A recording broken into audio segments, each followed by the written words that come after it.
Tanya Oxtoby, Bristol City Women's Manager. Lisa Knights, and my job title is Group Head of Communications. Hi, my name's Simi Pam. I am a rugby player for Bristol Bears Women and I'm also a full-time doctor. I'm Suzanne Coombs and I'm Operations Manager for Bristol City. I'm Caroline Herbert and I'm the Group Head of Commercial at Bristol Sport. Kim Oliver, Bristol Bears Women Head Coach. I'm Abby Harrison and I play for Bristol City Women.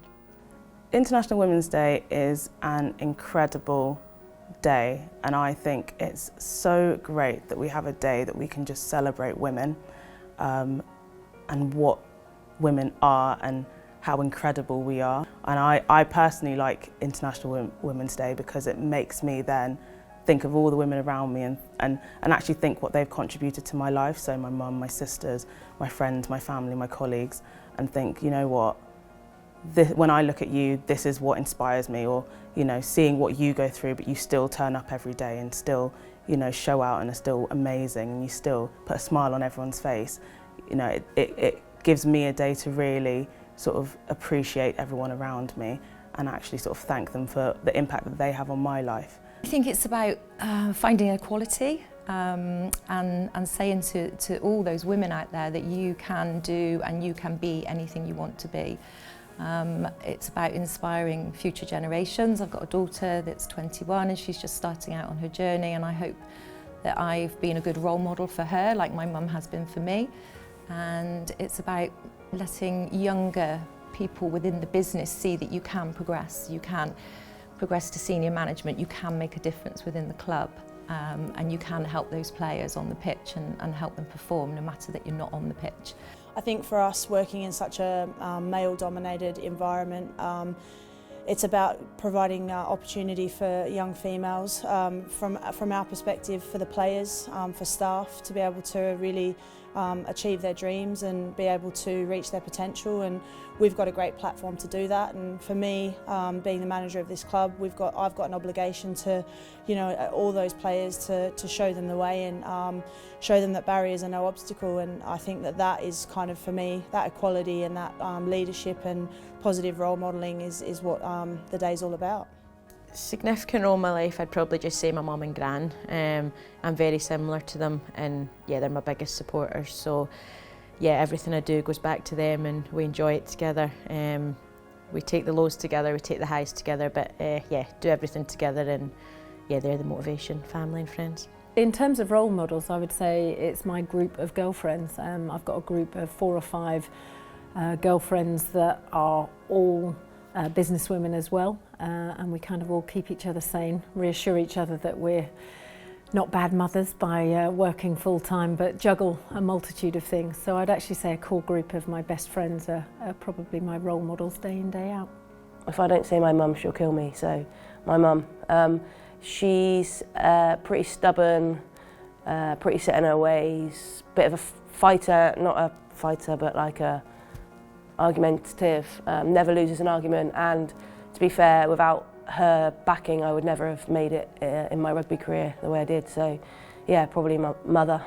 I've been fortunate in my career to work for very strong women, and seeing them not be limited by boundaries that are forced upon them obviously inspires you to want to go on. So definitely some of the women that I've worked with in my career. I'm surrounded by incredible women every day, so the team I play with, you know, everyone is just incredible, and everyone, you know, balancing life and rugby is not unique to me. We're all in the same boat. So, you know, everyone that I play with inspires me, all my colleagues at work inspire me, but if we're talking about women who have shaped who I am today, obviously it'd be like my mum. I've got 2 sisters as well who are both younger than me, but they both inspire me incredibly. Even though you'd think, as being the older one, I'd be the one who's sort of showing them the way. Proudest moment, from sports-wise, I would say in my sporting career, as it was as an amateur sport in water polo, was representing Great Britain and my country for nearly a decade. Winning a bronze medal at the Commonwealth Games was quite cool and enjoyable, part of a team aspect as well. It's a nice thing about being part of a team, to get to celebrate that with your teammates. Professionally, I would perhaps say within broadcast, working on some high-profile broadcast events. Covering Olympic Games was proud moments.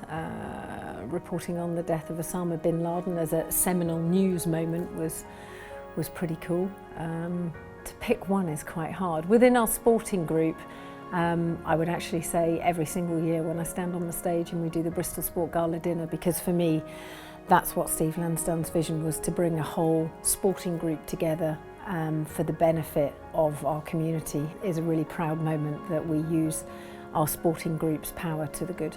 I think my proudest moment, before I was head of operations at the first team, I was head of operations at the academy for 5 years.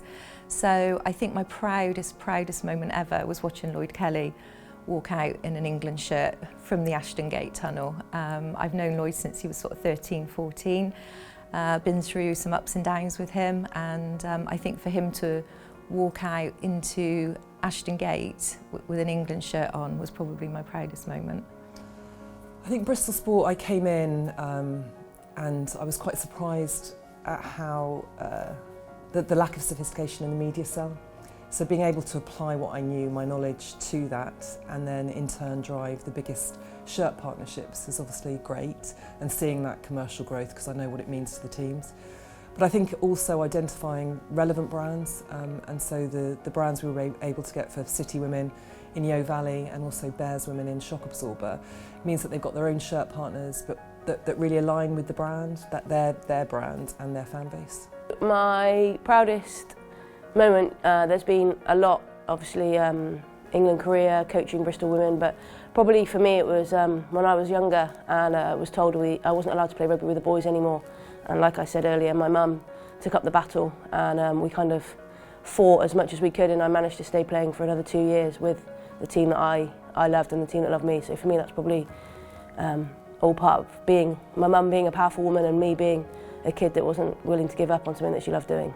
I think it's always funny to see yourself as a role model and knowing people look up to you, but I think it's really important. There wasn't many female footballers when I was growing up to look up to, so it's something that I take quite seriously, and I like that people will look up to me. And I think I'm just always myself, no matter who I'm around, and I think just being yourself and appreciating life and enjoying it is all you can do.